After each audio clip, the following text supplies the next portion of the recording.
Everyone. You're tuned in to Agriculture Today, and we start our Friday show with a grain market update. And this week we're joined by K-State grain economist Dan O'Brien. Dan, thanks for joining us today. Thank you, Shelby. Dan, getting our conversation kicked off with an overview of what the grain markets are looking like. Well, over the last few weeks since the USDA WASDE reports, we've generally seen sideways markets, decently supported markets. I would think I would describe for the feed grain and oilseed markets. The wheat markets has jumped quite a bit. Come off some of its tops. You had seen a high closer to about 660 or so in the July contract, and dropped off some 30-40 cents or so. But I think for the wheat side, when you look at the rumors of dryness in overseas in the Black Sea region, and especially if you look at recent rainfall, drought monitor developments in the hard red winter wheat states, Kansas in particular, you really can see what the concerns of the market are. So I guess that I would describe the futures markets as still pretty much taking in for the fall harvested crops that are coming, spring planted, fall harvested, just taking in generally good paces of planting. Again, for the U.S., for soybeans, we're 18% planted. 5-year average is 10. For corn, we're 27% planted. The average is 22. And for Kansas, we're also ahead of pace. So crops getting in so far, and some of those areas delayed a little bit by rain. That's not a big concern. Again, here very, very early May. So overall, the market as it stands right now, if the crop gets going, gets up, that we don't have a lot of concerns at the moment. Our concerns really in the markets probably come later on when we look at some underlying dry soils, particularly in the central and eastern corn belt, and some of the forecasts that are out there that hold the potential for some pretty dry conditions. And mentioning dry conditions and people being able to get in their field and getting crops planted, what combination are you seeing with planting and weather? Well, the concern that's been being voiced has been not so much the short run here, but once we see the transition from the what we call an El Nino type condition to an ENSO neutral, dealing with southern oscillations and all sorts of weather terms, that transition is likely to happen during April and June, but then the developing La Nina condition heading out into July, August, September, right during, again in July, pollination, flowering, pod setting, starting to start a pod set for soybeans out into August, and then just fill for both of those on into September. You have in essence, reliable, credible ag meteorologists stating that, hey, there's some concerns out there. And obviously the markets, as we look at them, they're not, corn and soybeans, they're not hopping higher, expressing much of that volatility. I think they're in very much more of a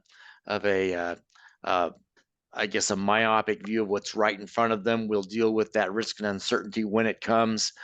So you really don't see a lot of that expression about major crop worry coming in yet. But these will be the things that we look at daily, weekly, monthly from now through June, July, and August.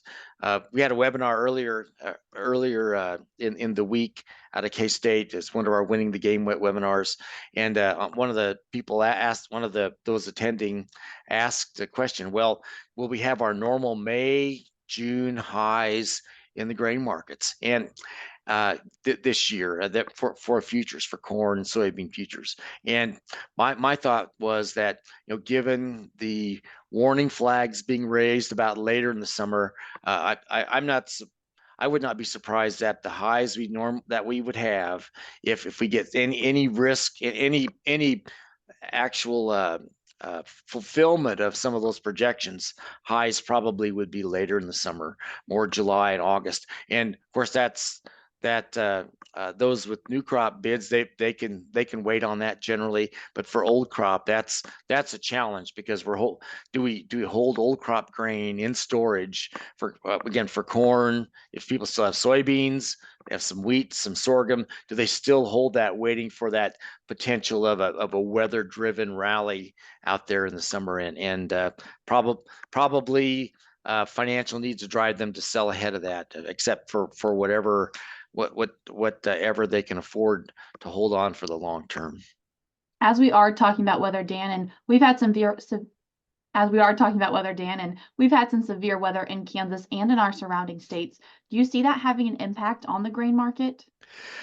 In most cases, unless we just have pervasive, widespread hail or such high winds, like a Derecho wind back in Iowa that knocks more mature crops down, we're really not paying so much attention to the damaging storm, more attention to where we got moisture. Generally, if the crops just aren't severely damaged by the high wind conditions and or hail and such. So this early on, we're probably looking more at the moisture that's coming. I look at wheat for wheat heading again. When you get weather like that, you ask the question, well, where are we at in terms of maturity? And in Kansas right now, April the 28th, it shows. Let's see.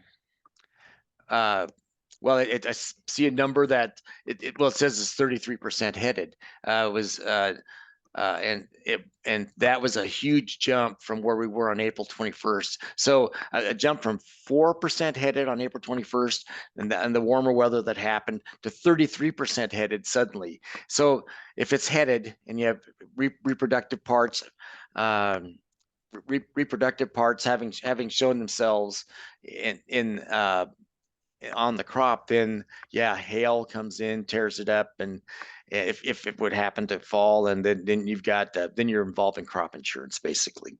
So so it's a good question. Does severe weather affect these crops? The further along they are, the more of the stage of year, the more reproductive parts are out there above ground, then yeah, it can damage things quite a bit.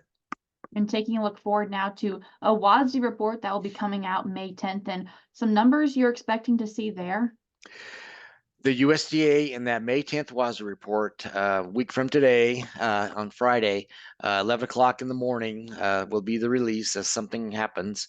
It'll be the first time the USDA WASDE reports for this year show the new crop 24-25 balance sheets. So still dealing with issues on the old crop side.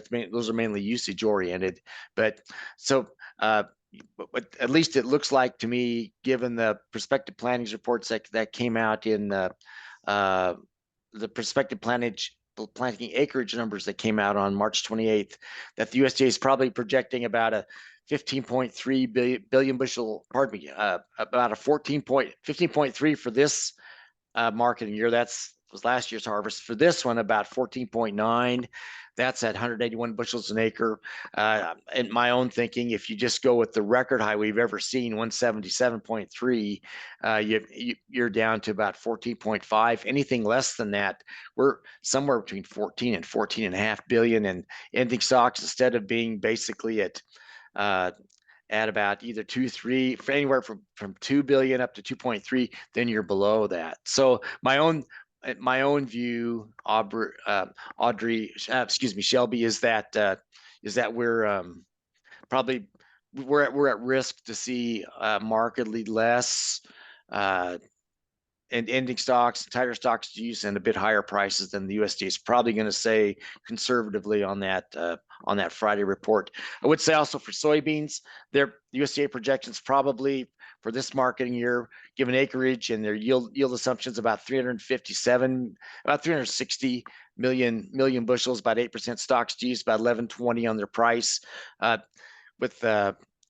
we don't get that record high yield for closer to 50, which is still a pretty good U.S. yield, things tighten up considerably. You get down, it gets pretty quickly down below 200 million. Prices moving $1 or $2 higher than USDA's very conservative projection. So you got that.